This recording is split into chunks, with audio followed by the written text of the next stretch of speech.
now the United States. The records left behind by Mansa Musa's brother, Abu Bakr Musa, indicate that he sailed from Africa to America and even took a group of people to settle and live among the native tribes. In 1492, when Christopher Columbus set out across the Atlantic, he took the geographical information left by the 13th century Arab scholar al-Idrisi, who served as an advisor to King Roger of Sicily. These works mention the discovery of a new continent by 8 Muslim explorers, and this guided Columbus on his voyage westward across the ocean. In his papers, Columbus clearly stated that while his ship was sailing near the northeastern coast of Cuba, he saw a mosque with its identifiable dome on the top of a mountain.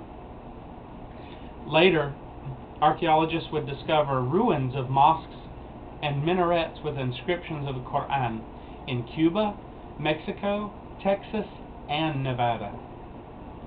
Dr. Barry Fell's book, Saga America, reports that in the southwestern USA, the Pima people have a vocabulary of words which have Arabic origin. And he discovered a place in Inyo County, California, where a rock bears the phrase, Jesus, Son of Mary, in Arabic. Dr. Fell also discovered the existence of schools in Nevada, Colorado, and New Mexico that predate European advancement into the continent. Beyond this, there was a major push from Portugal for Muslims to leave.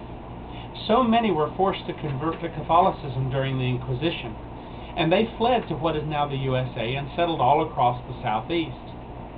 Now, I had a friend in the USA who worked for the University of North Carolina, and she told me that they uncovered remains of a Spanish settlement in the mountains of North Carolina, and this corroborates the story of the Muslim movement. Now, in 1654, English explorers from Jamestown entered the mountains of North Carolina and reported that they found a colony of bearded Moors wearing European clothing, living in cabins, mining and smelting silver, and dropping to their knees to pray. It is well recorded in New England states through the late 1600s and 1700s that Muslims entered the Americas in trade vessels. This doesn't even get into the vast number of Muslims who entered the country in slave ships and were filtered out across the country to work in plantations and forced labor. The main reason that black nationalist movement of the Nation of Islam was so successful through the 20th century is that it brought some answers to the people regarding that lost heritage. In the mid-1700s, there were dozens of reports of slaves writing out surahs of the Qur'an. Many of these still exist in university libraries across southeastern U.S. There exist Arabic manuscripts in Davidson College, North Carolina, of a slave named Omar, who was well educated beyond just basic Arabic. These can be seen by anyone of the public. The town of Mecca, Indiana, was established by freed slaves in the late 1800s. And although it was incorporated in 1970, Arabic script tombstones clearly indicate that people were there as far back as 1873. In 1893, the first known white American convert to Islam was Muhammad Alexander Russell Webb. He, incidentally, was assigned as the American consul at Manila, Philippines in 1887, and it was during his post as a diplomat for the USA that he converted to Islam. When Webb returned to the USA, he became an activist for Islamic rights and founded a mosque in Manhattan, New York. In 1906, a community of Bosnian Muslims in the northern section of Chicago became officially recognized and incorporated as a community. All throughout the rest of the 20th century, more Muslims would immigrate to the USA for business, a new life, or to free oppression in other countries. Which brings us to the present day. Today, 1 in 4 people in the world is Muslim.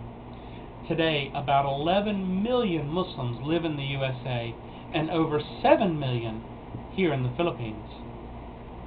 Of course, the numbers are growing every day. The numbers are growing because people are beginning to realize that they have been deceived about the history of Muslims. Now, don't take my word for it. I'm going to read a few statements that have been made about Islam by non-Muslim historians and scholars from Europe and America alike.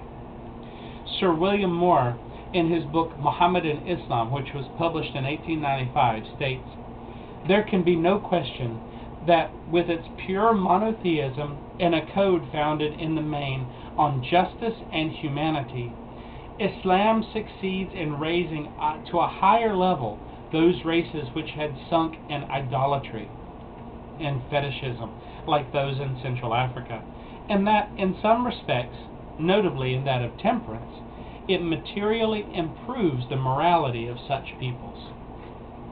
In the book Whither Islam, published in 1932 by H.A.R. Gibb, he says, "But Islam has yet a further service to render the cause of humanity.